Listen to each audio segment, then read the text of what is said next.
This is going to be a ramble. So I don't have to throw my hat into the ring here. I don't have to talk about this, but I feel like talking about it in the sense of, first they came for them and I did nothing. First they came for them and then I did nothing, and then they came for me and then there was no one to help me, right? That sense of responsibility makes me want to make this video. Okay. What qualifies me as a white person to make this video? Well, I did once get an A+ in Africology 101, a university level course that actually exists at an accredited university. And yes, that's exactly what it was called. I did read a couple of books on the topic, one of which is by Randall Kennedy, the title of which is Nigger, and it's okay to say that word when you're talking clinically about it, as in, it is the title of the book that is being held in my hand right now. Nothing more. I'm not using it as an insult. It is the title of the book.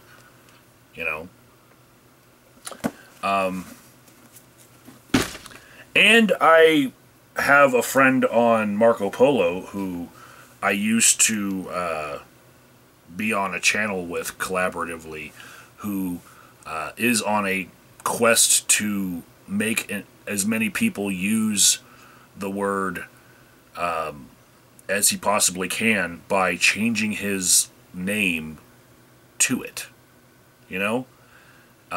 Some of you know him as Variablast, some of you know him by his new channel, Face What's Ahead, but yeah.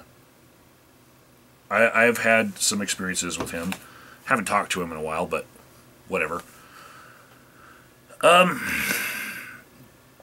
I've talked about this issue before on my channel, and made it very clear where I stand on it, and as well as on the Breakfast Club.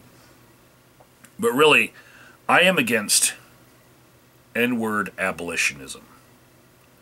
The idea that if we treat the word nigger like we do Voldemort or Mufasa, ooh, say it again, Mufasa, ooh, we give it power. I'm much more in the camp of modern rap artists who try to own the word and retake it and use it as a point of pride, where you're not a part of their club unless, you are one of them. So, my biggest principle about the word nigger is, if you're using it as an insult, then you are the person who is in the wrong, because, just try to follow me here, the word itself carries with it the meaning that whatever the person is doing, or wherever they're from, or whatever accomplishments they have, you can strip them of that by pointing out that they are a different color in their skin, or they are of a different culture, right? And that is just on its face wrong. You cannot point out somebody's skin color and say, hey, that thing that you're doing is now devalued because I've noticed that you have a different skin color. That is stupid, right? So anyone using the term as an insult themselves, they're coming from a point of view where their argument is completely on its face wrong. So anyone who uses the term that way as an insult, they are uneducated themselves, right? So you should never use it as an insult, unless you have come across the unicorn of a situation where someone's skin color actually does make a difference in the value of the thing that they are doing or their accomplishments, which to me just does not exist. It's impossible, right? I've never seen it. So I would never use the word as an insult. Now, I've used the word clinically in this video. You know, putting on a clinic in the context of this video a couple times now, right? Not calling anyone anything, not insulting anyone, I've used the word. What Sargon of Akkad did, okay, he actually was using the term as an insult, which would break my principle of when should you use this word, right? So what he was saying was, you horrible white supremacist people, you are acting just like the people who you are condescending to, right? You guys are exactly what you're calling them, right? Which is, in a way, using it as an insult still, right? And this has added a little bit more nuance to the way that I see the word, because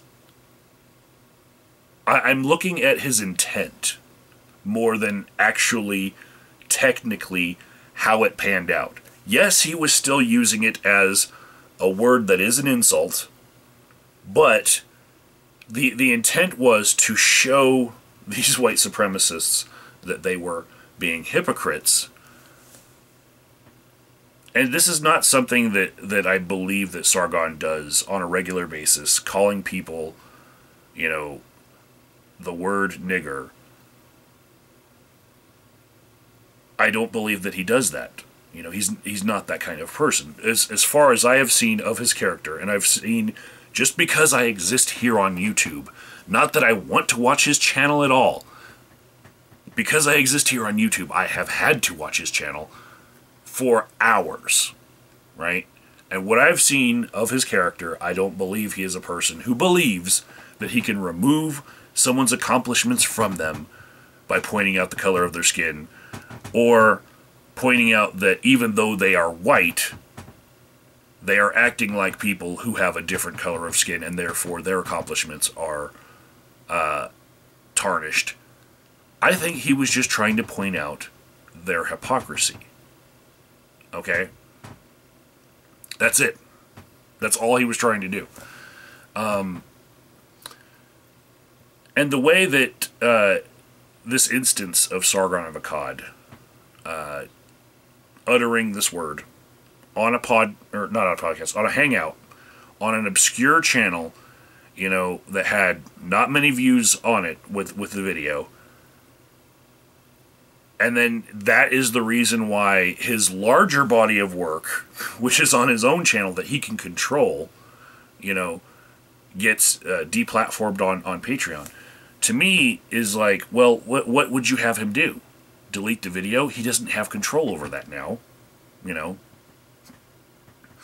It was 10 months ago, but irregardless, is he to reach out to people and say, hey, take that down because I don't like that word that I said? You know, would that fix things for you? Are people not allowed to clinically discuss the word for fear of being white and uttering it? Because what's wrong with Patreon in this instance is that they are ironically racist. Because they're saying that there is a thing that only one race of people can do, but if you are of a different race, you're not allowed to do that. Right? Do I like all the points that Sargon brings up all the time? No. You know, some of them yes, some of them no. But I don't believe in deplatforming him. You know, if you have a problem with the ideas that he is raising, you should probably leave the platform there and then point out what is wrong about it and have everybody be able to go see it, you know, and point and say, hey, that's the point that is wrong. You know, removing it by silencing people, by deplatforming them, does not make the issue go away. It really points to an unwillingness to discuss topics when you could be educating people. You know what I'm saying? So, yeah, I don't like that Sargon of Akkad is having these problems that he's having with Patreon. And I think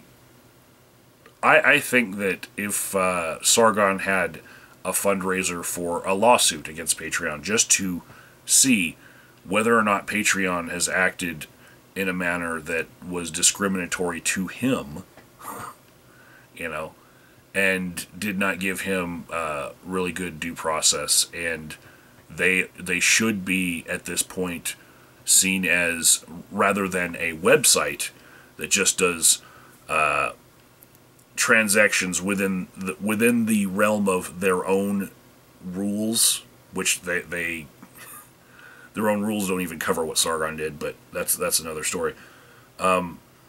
Because it was off platform, by the way. They might be considered to be, just like other financial institutions, more of a public entity because of the transaction volume that they are doing, because of their size, they present problems to any other companies that might want to come into that space to allow the things that Sargon had on that Patreon. You know, he built up a fan base, you know, and that's something that, you know, without all of those users, you know, he wouldn't have been able to do. But because Patreon exists as, you know, the forerunner of giving people money for their art nowadays, I think that there could be an argument legally that they've become more like Visa or MasterCard. You never see anyone deplatformed from their credit cards, right? Or from their bank account, you know, unless it's a really heinous thing like, say, being a terrorist, an actual terrorist, not just somebody who spoke a word clinically. You know, you never see someone like removed from their fucking bank account by a social justice mob, right? You never see that. You never see people like crying, hey, that guy should never be able to work even, you know, at McDonald's because he shouldn't have a Visa or any way to collect money from people who are trying to give it to him. You know, you never see that. But Patreon has become, in a sense, a banker, you know, and I believe that if we're going to see it treated more like a necessity that all people should have access to, you know, in the public realm, then Sargon's case might be that lightning rod that really does codify what's okay in deplatforming people. Can you remove someone from their income like this? And there are many different websites that have some standing in this issue. You know, this is a slippery slope that I'm talking about, where Facebook and even YouTube, that you're watching this video on right now, could be considered, you know, something that needs to be regulated in a way that subjective decisions, like what happened to Sargon, cannot happen. That there has to be a review process that maybe is done by a third party or even government, which, a lot of people would not like to see. There's a lot of people who hate government intrusion at every step, but if we're going to have people be able to have equal standing in their free speech without fear of unreasonable attacks on their character and on their finances, then we're going to have to look at these issues. And I think Sargon's is a very unique case where I think Patreon is definitely in the wrong, and I don't think that Patreon's going to suffer that much from people pulling up roots from Patreon altogether, because they like to give Sargon money there, and they're just not going to give anyone any money anymore through that platform.